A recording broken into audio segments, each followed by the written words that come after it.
Hi and welcome to Debt Tale. This is Rebecca Bautista and we'll be talking about budgets. So let's get started.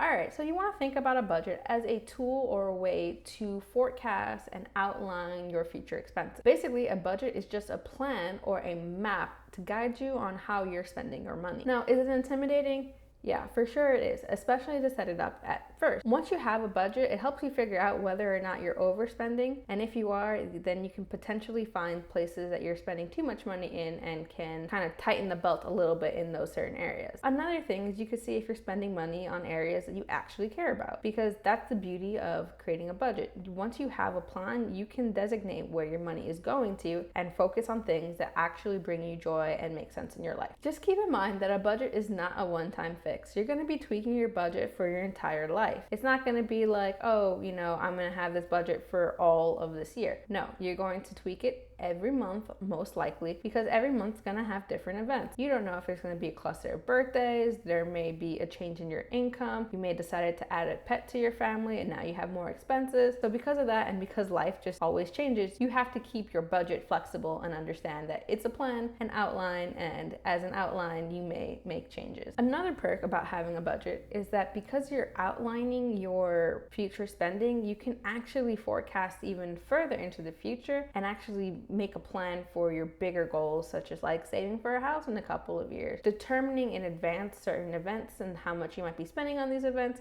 you can see where your money kind of fluctuates across the year, and then on those months where you might have extra money, hey, I can go put it somewhere else. And that's the beauty of having a budget. So now let's talk about the general steps. So step one is that you need to get organized. And by organized, I mean you're going to get a lot of paper. You need all your banking statements, you need your credit card statements, any debt statements that you have. You want to make sure that you have your income statements as well, because you're going to take all of that and use it to create your budget. So step two is now going through those bank statements and categorizing your expenses. What are expense categories? Well, it's personal. It varies across people. Sometimes people will have tithes, some people will have health insurance, some people will have medical bills that they're still paying, and then there's the obvious like food, housing, etc. So if you need an idea of some categories, feel free to leave a comment below and I can give you a long list. But once again, it's personal and then everybody has different categories. No two people budget the same. Step three, add and subtract. So now that you took your banking statements and you categorized all your expenses, it's time to add all your expenses in the same categories. So after you add all of those expenses in the same categories, you now have a grand total amount, and then you're going to deduct that or subtract it from your income. Now, when I talk about income, I'm talking about your after tax or your net income for that period of time that you're looking at. It's really important that you don't count the taxes that are usually automatically taken from you, or in the case of those who are self-employed, then the taxes that you're putting aside for yourself, you don't want to count that money. Step four, review the numbers. So now that you have all your totals down, you can see whether or not you're in a deficit, meaning that you are spending more than you're taking in, or if you have a surplus, meaning that you have money left over because you're not spending as much as you're taking in,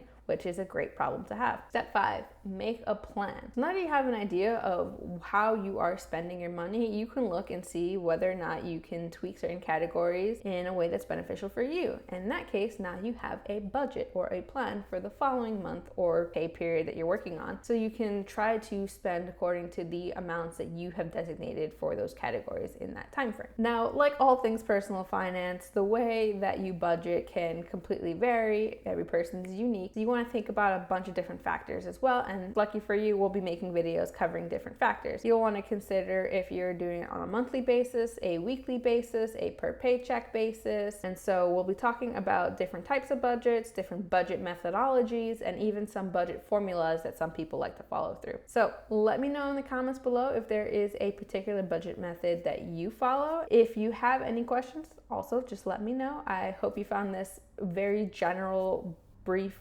Budget 101 helpful, and I'll see you in the next video. Bye.